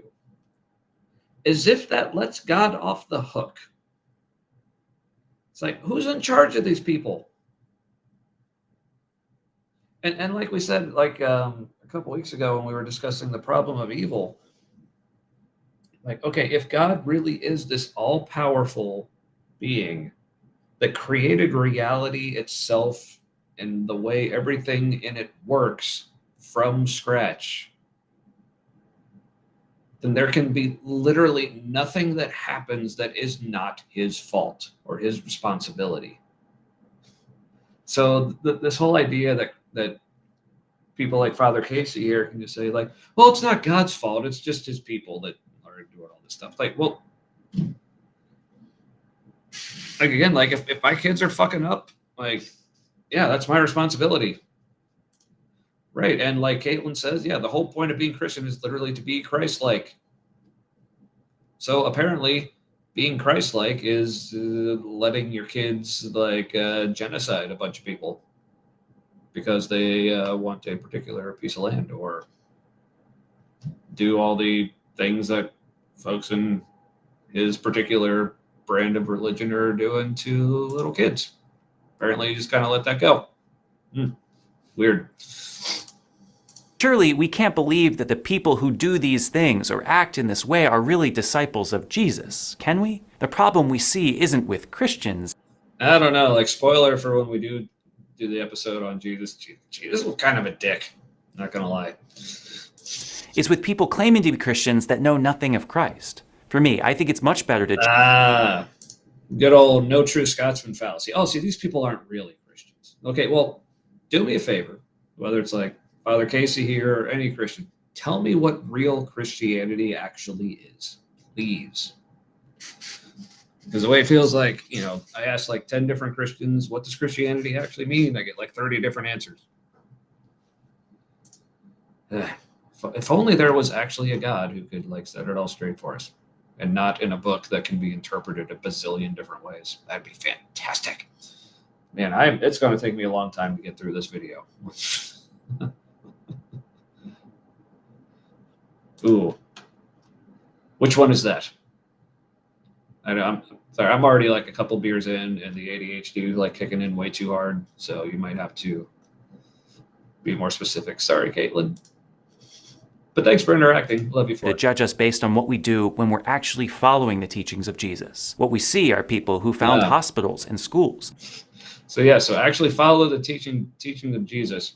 And when a woman who's not Jewish comes to you and asks for healing, basically call her a dog. Tell poor widows who are completely broke and impoverished that they should still give what little money they have to the temple. Tell everyone that the world is that, you know, the kingdom of heaven is coming soon and the world's going to literally end like while like the people you're talking to are still alive. So basically be an apocalyptic cult leader. Yeah. Be just like Jesus, kids, but don't. Give to the poor, show humility, and welcome strangers. No. It just seems to me that gods were an invention of ancient people to explain things they didn't understand. We know how the world works now. Why keep this silly belief? While I understand where this question comes from, I think it's a bit condescending to our ancestors. Sure, we've made huge strides in science and technology, but do we really think that we have continued to progress in every area of knowledge? I'm not so sure. That's not what they said. They didn't say every area of knowledge. Where's bring it back.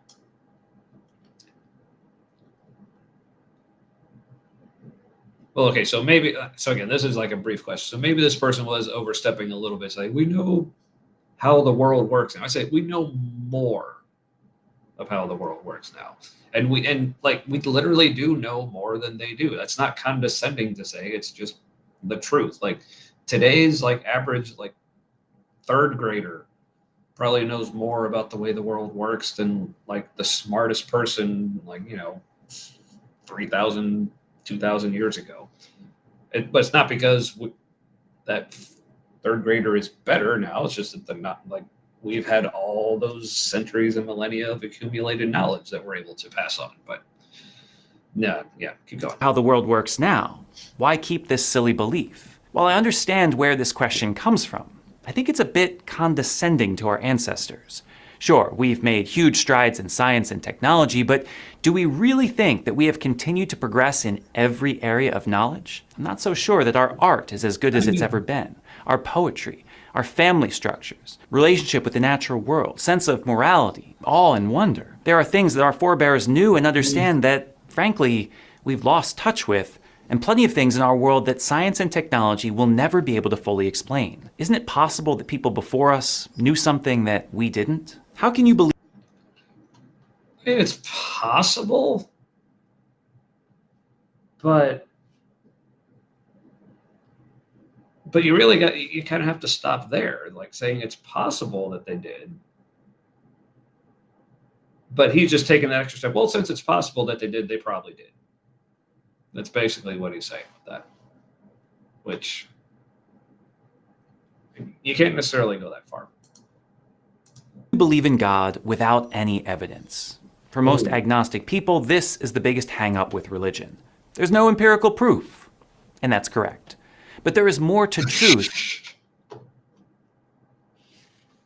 Okay, but he just said, oh, yeah, sure. And I run into this so much with Christians. They just say, like, so matter-of-factly, as if it's like a duh. Like, well, of course there's no empirical proof. There's no empirical proof. Like, that is actually a huge deal. But you just treat it like, well, of course we can't expect any empirical proof. Why? Why? Why are you okay with that? Why are you okay with the fact that this God who will apparently send your soul to hell for eternity if you don't believe in him or believe the right things about him, and he's not giving us any empirical proof one way or the other of how we should believe, you're fine with that? That is incredibly fucked up. Truth than what we can see and can measure. Beauty, goodness, love, inspiration. These things can't be quantified or proven beyond a doubt, and even if... But we still have proof and evidence that those things are there. Like, yeah, I mean, like with beauty, it's like, okay, like trying to quantify our reaction to something, but you can still see, okay, like I'm looking at like a sunset. Okay, I can still fucking prove that the sunset is there. Like the sun is there, it's setting. And I can go through like the physics of like how the light from the sun is refracting and reflecting off of things like through the atmosphere and how it's hitting my eyeballs and how it's being processed by my brain and the different chemicals, like what are the, like the dopamine or whatever, like, the good feeling chemicals that are happening, like both with that or like falling in love with someone. These are things we can actually quantify. But he's just like, but not with God. Can't quantify anything there. Literally the most important thing ever. It's like, no proof there, but we can prove that the fucking sun like goes up and down, or I guess looks like it goes up and down. But yeah, you get me. Even if we could pinpoint the neurons and brain chemistry that help us experience these things, do you really think that they would be sufficient to explain what they mean to us? For me, at least, there is a mystery to the universe, a wonder beyond words that proof cannot capture. And yes, there is that mystery, but the fact that you're just okay with that and just assuming that that's how it's supposed to be and that we shouldn't expect any more than that. That's the problem, dude. Because with the nature of what you're suggesting here and the stakes of whether or not you're getting it right, the fact that so many Christians or people about like other religions are so comfortable with the fact that so much of this is still just mysterious. Like that, someone like me, like, you know, I mean, just do a quick like Google search about like, you know, religious trauma and like the things that people are dealing with because they are just so not sure about whether they're going to be like tortured forever because of how mysterious this God of yours who loves us so much chooses to be, apparently. Like, some fucked up shit, man. Why doesn't God reveal himself to everyone? Right? Yes, this is the follow-up question to that. At least there could be some proof, you say. Why couldn't God pop out of the sky every so often and say something? Wouldn't that make things a lot easier? I think there are 3 things to say here. 1, he did, at least according to the witnesses of... Did. Okay, even if he did. Okay, just like, and that was enough. Like, I don't know if God noticed, but people continue to like die and be born, and like not everyone who ever existed was around whenever he did do that, and we're just having to take some people's word for it. Like, I don't know if he realizes that not all of us were around when he did. Of Scripture, to the stories of people who had visions, to the example of Jesus himself. God did just that, and people refuse to believe in miracles. Doubters will always find reasons to doubt. Number 2. What? So you're telling me God isn't that convincing?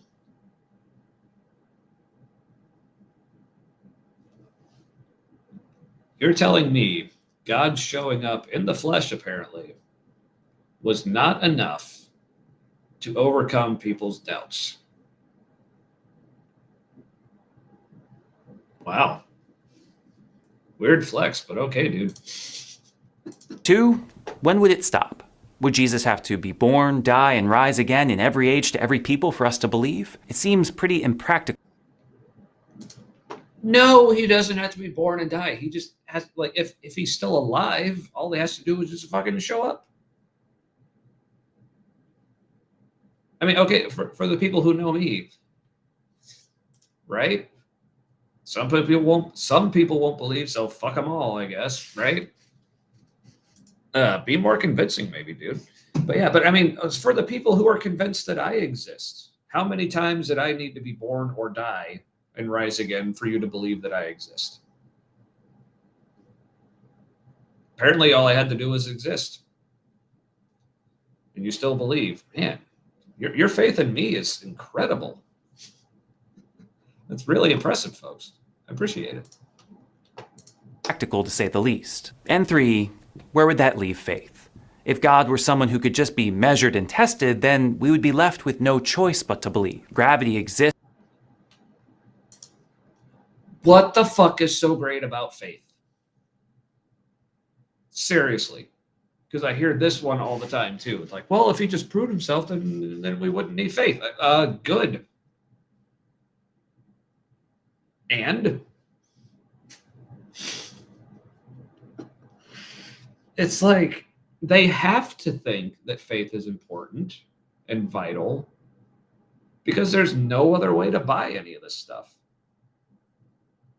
Like I don't have to have faith that my house exists because it's here. I don't have to have faith that my kids exist and they don't have to have faith that I exist because I fucking show up for them.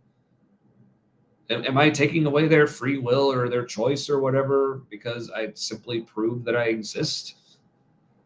And also, if you're saying that it's too much for God to show up, then why did he show up? Like, not just Jesus, but like so many other times throughout the Bible where he like literally showed up and like gave people signs and talked to them. Like, if you're saying you can't do that, then why the fuck did he do it all the damn time in this book? Like, yeah. I've talked about this a lot before, but let's keep going. Exists whether we believe it or not.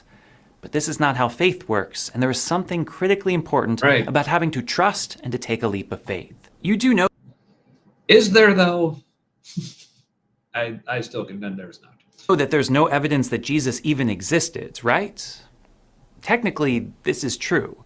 Not only is there no video, photographic, or DNA evidence of a man named Jesus in the 1st century, there's no archaeological record Christians can point to as undeniable proof. But then again, neither is there any such evidence for someone like Genghis Khan or most people in the ancient world. What we have are first-hand witness accounts, stories, and a world clearly turned upside down by his presence. You had me and you lost me, dude. So now I will agree, even though, and again, we'll get into more of this when we do our episode on Jesus, but I do accept the fact that there was a real dude, but then also realize that we do not have the amount of evidence for his existence that a lot of Christians will claim. So it's nice to hear Father Casey admit that. But again, there's this attitude, well, we shouldn't expect it. It's like, well, if the dude actually was God, and it was so vital that we believe he existed, like, why wouldn't we expect way more evidence of it? I mean, the evidence we have for him is like pretty much what you would expect for just some dude who lived in like first century Palestine, had a following. It's like, oh, some people wrote about him. The stuff they wrote may or may not actually be true, but it seemed to be a dude that they were writing about and whatever. But like, we do not have eyewitness, like firsthand accounts. Like, we just don't. Ask any actual like serious biblical scholar, they'll tell you. But no proof. Are you doubting Genghis Khan's existence too? We know that Jesus existed because of multiple attestations in the various writings of Scripture, the accounts of the Roman historian Josephus, and the fact that literally thousands of people claimed to be Christians by the middle of the 1st century. For a guy that didn't exist, seems pretty unlikely. Why Christianity? Oh, because thousands of people. How many people claim to be Mormons right now? That mean the angel Moroni existed? I mean, those golden plates were legit? Is that what that means? You sure? Over other religions. This is as much a personal question for me as it is a theological one. Christianity is unique in its theology of the Trinity and incarnation. God does not simply watch from afar, neither does he procreate and form half-gods. He became part of creation while maintaining his divinity. There is such beauty to me in the humble sacrifice and such hope in the fact that God came to be like us so that we could become like him. Other religions obviously include divine revelation and a sense of heaven, but none as intimate as Christianity. How can you believe in a God who can... Yeah, I'll be honest. I was kind of zoning out a little bit on that one. It seemed like kind of a meh. I think my brain's just trying to get through this video now at this point. So it's like, yeah, I mean, you can say what you want about Christianity being special, but I mean, like, all religions are special, especially if you ask the people who are part of that religion. Like Father Casey here. But, yeah. Who condemns a good person to hell just because they were of the wrong religion? I don't. Simply put, while I believe that salvation is through Christ alone and that he established his church on earth to be a guide and gateway to heaven, I don't for a second believe that God is bound by human conventions. All religions capture some truth of God. I don't believe that they're the clearest picture, but there is no doubt that they spark inspiration and plant mystery into souls, hopefully developing virtue. If a Muslim, Jew, or Buddhist comes face to face with God upon their death and says, yes, this is exactly what I was seeking in my religion, I just didn't know what I was missing, there is not a doubt in me that God will welcome them into himself. Why does God... That's actually refreshing to hear. Yeah, I still think it's all bullshit, but it's cool. At least, like, that's something you do not hear from a lot of Christians, at least in my experience. I don't know how common this is in Catholicism, but yeah, I mean, I guess that's good. But again, okay, but what is he basing that on? And how does he actually know that that's the case? That's what I would want to know. Yeah. God allow suffering? This is the quintessential question, right? You got to watch our episode last week, or 2 weeks ago. People have asked this for thousands of years with thousands of different responses. Obviously, free will plays a big part in this, and if someone chooses bad... One of the worst, I'll let him finish. things that have inevitable consequences, people are going to get hurt. But I don't think that that really gets at the heart of the question, because God could still intervene, but doesn't always. And the reason I believe... I'm glad he said that. Because otherwise, like, if you just go with the free will argument, that is such bullshit. You know, for reasons that I've said earlier, it's like, okay, well then why does God allow his children to do all this stuff? And also that doesn't excuse or explain suffering from natural causes like, disease, weather, earthquakes, all that shit, the sun. I believe, is because suffering is not always bad or without merit. We willingly suffer at the Okay, but what about when it is bad and without merit? That's what you got to explain.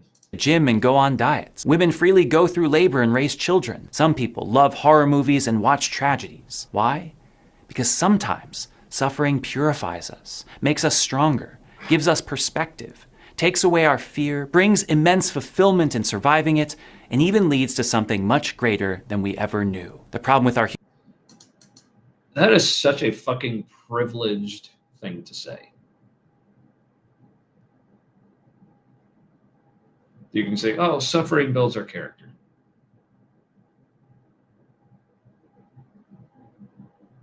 I mean, I could go into so many examples, and I'm sure some of you watching are probably familiar with them. I probably don't need to go into it, and I kind of don't want to go into it. But like, there are absolutely situations that I know of for a fact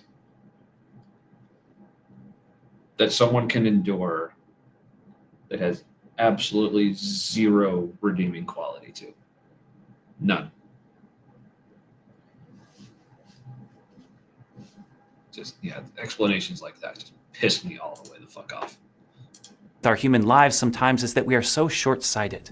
We can only see the present and only care about our immediate needs. God can see the whole picture, and his ultimate goal. See, it's your fault. Like, you're like. So yeah, all those kids were like people in his religion, or the ways that they're treating you, and the way they're making you suffer. Like, you're just short-sighted. You're not seeing how this is actually good. Like, fuck all the way off with that bullshit, dude. The goal is to draw us out of this world into the next. Sometimes a touch of suffering here is exactly what we need for eternity. I just can't. Okay, but what about the rest of it? Again, like, is that literally that's all he's going to address? I guess he's not going to. I have no words. Can't accept an organization that is homophobic.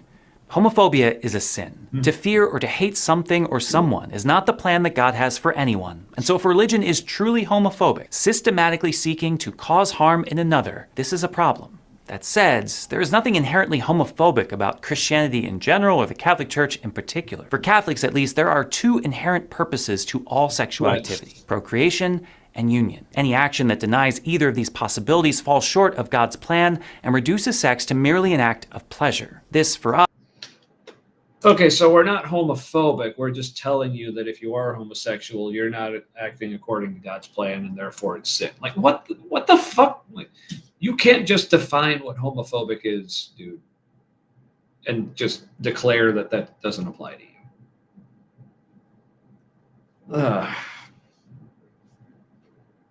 God damn it. for us, is immoral, and we must call people to something higher, but our true faith neither condemns people nor looks down on someone for their thoughts or attractions. I feel like So we'll tell you you're sinning, but we're not going to tell you that we hate you because you're a dirty sinner, and that's not homophobic because we said so.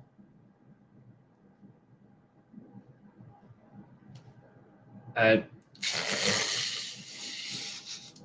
know, right? Like, I mean, procreation, not recreation. Am I right? This guy is doing the things to me. I don't know if I may be able to survive this video, but I may have to be done. I feel like Jesus was just a good guy. His disciples made up the resurrection to keep the word going. Interestingly enough, this was actually a concept explored in the Martin Scorsese film The Last Temptation of Christ. In it, Jesus comes down from the cross, but Paul continues to preach the good news, prompting Jesus to call him a fraud, because there can be no good news without the cross. It's an intriguing argument for those who don't believe, I'm sure. So there can be no good news unless some Jewish dude was executed in one of the most painful and torturous ways possible. I mean, so many Christians just take that for granted, but think about that. Just think about that. There can be no good news without that. Again, it's as if apparently God's hands were tied. He had no other choice. This is what he had to do, according to someone other than himself, apparently. It's just like so many things about Christianity that, like, now that I'm out of it and I'm actually allowing myself to actually think about it, like, in a critical way, it's really like so much of that stuff just makes absolutely no goddamn sense. It's like they say, well, this is the way it was, so that obviously the way God wanted it to be, right?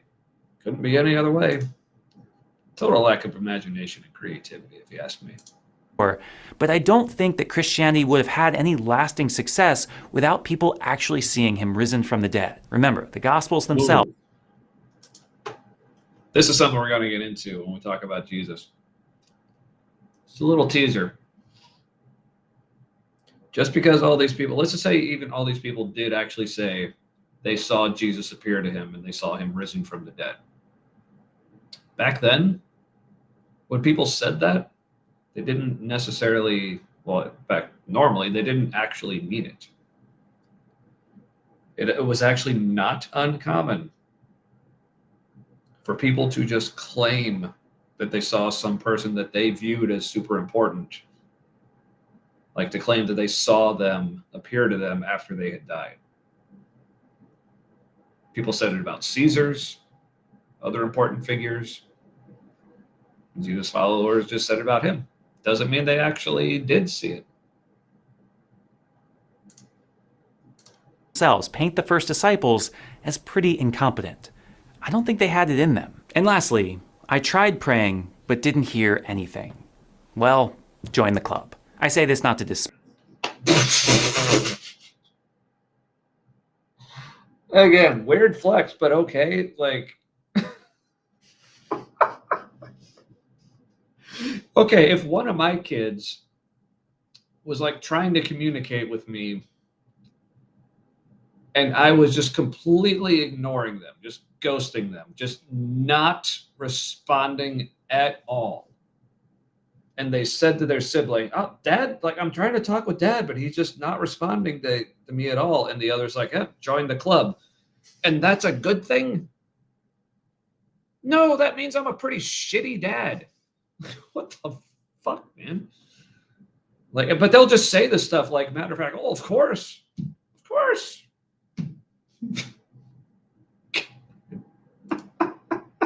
dismiss your comment, but to calm you. This is the way that God works. The Bible often notes that God speaks through whispers. The mystics claim that God's language is silent. Okay, but they're not saying I only heard a whisper. They're saying I'm not fucking hearing anything. Like, not the same thing at all. Even some of the most zealous of saints admit that they went through periods of struggle, unsure of God's presence. For me, this is not proof that God doesn't exist, but rather proof that if he does exist, he doesn't give a shit if his children are struggling to feel that he's actually there for them. Yeah, but that's fine. Like, fucking listen to yourself, dude. Oh, yeah, he works in mysterious ways, but this is the way God works. Like, prove to me that this is actually the way God works, and it's not just, this is the way I have to believe that God works in order for this all to make sense. It's all just so completely fucking ad hoc. But I'm sorry I keep reacting to all your comments, Caitlin, with such negativity, because I from you, I do appreciate them. I want to make that clear. So thanks for joining and watching and pissing me off. But for real, I love it. rather a tactic of God to slow us down and to draw us closer. We must strain not our ears, but our minds. Whatever you got to tell yourself to make yourself feel better, dude. Like, well, it's just his tactic. Fucking prove it. Fucking prove it. For all of this. Minds and our hearts. It takes practice, dedication, patience, and a lot of faith to hear God when he speaks, but he does. He may not be. You see, I do speak to my children, but they don't always hear me because they have to have a lot of faith to actually hear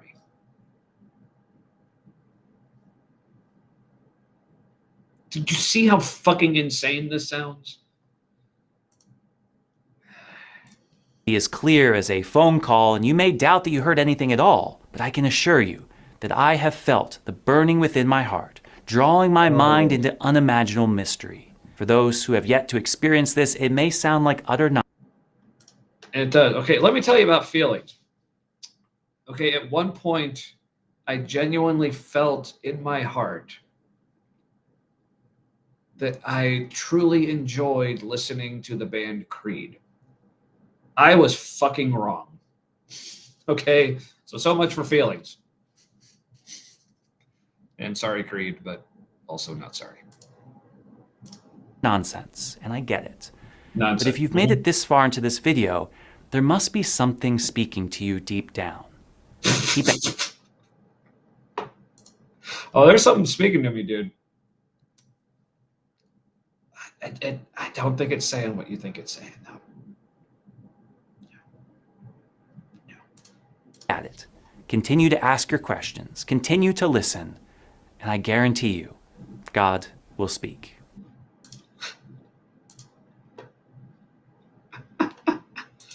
Well, I guess I'm speaking to somebody, so. Oh, fuck, dude. Oh.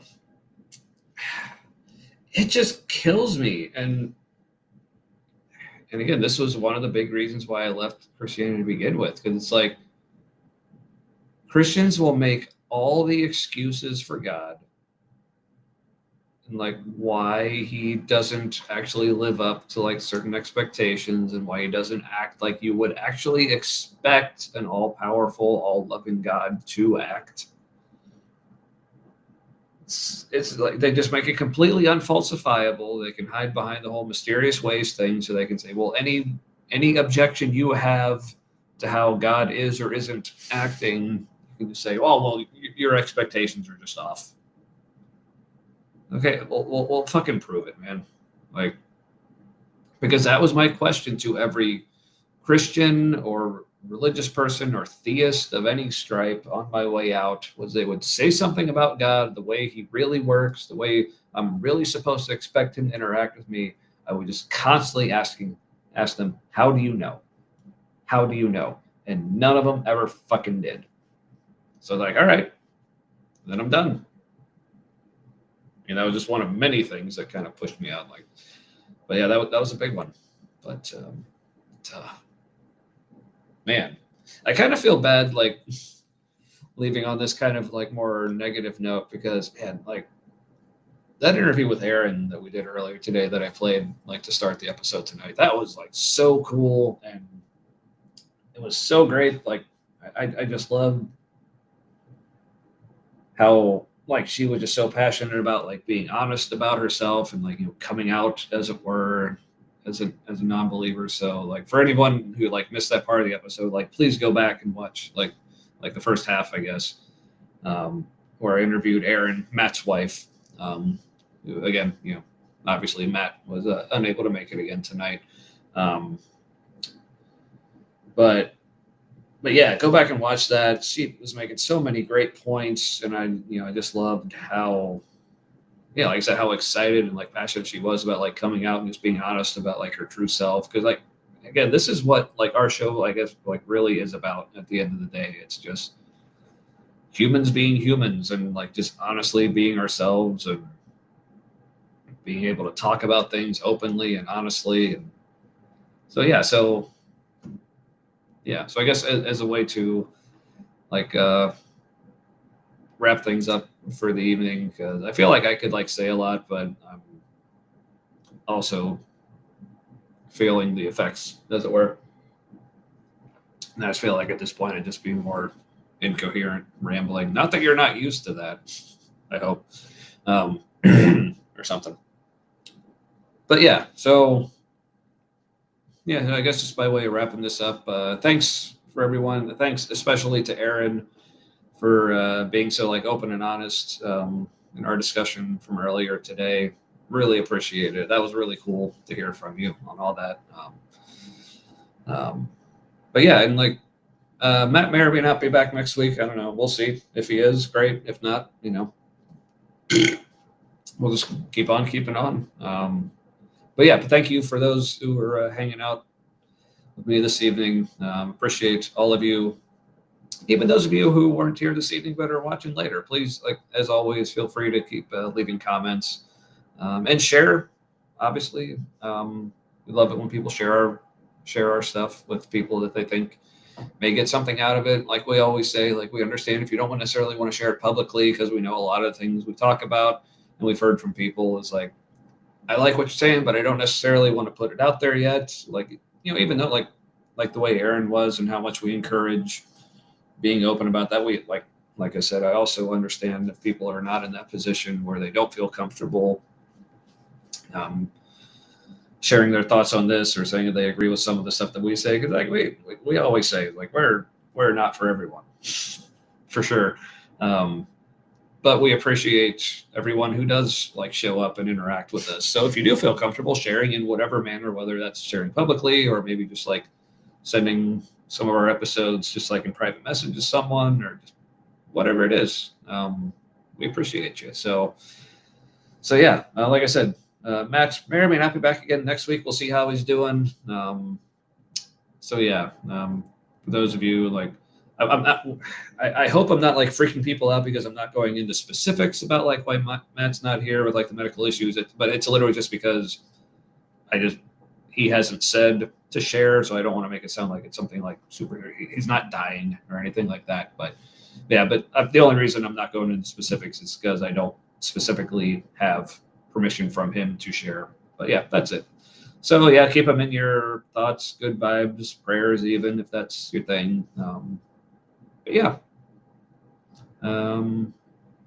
Other than that, man, gonna have to remember, like Matt's usually the one that closes these out. So let's see, what is it? Yes, may your things and your stuff be forever with your people. And thank you, people, for being here with me tonight with my things and stuff, and with Erin again. Special shout out to her for her contributions. But yeah, we will see you back here next week. Have a good night and a good week, everybody.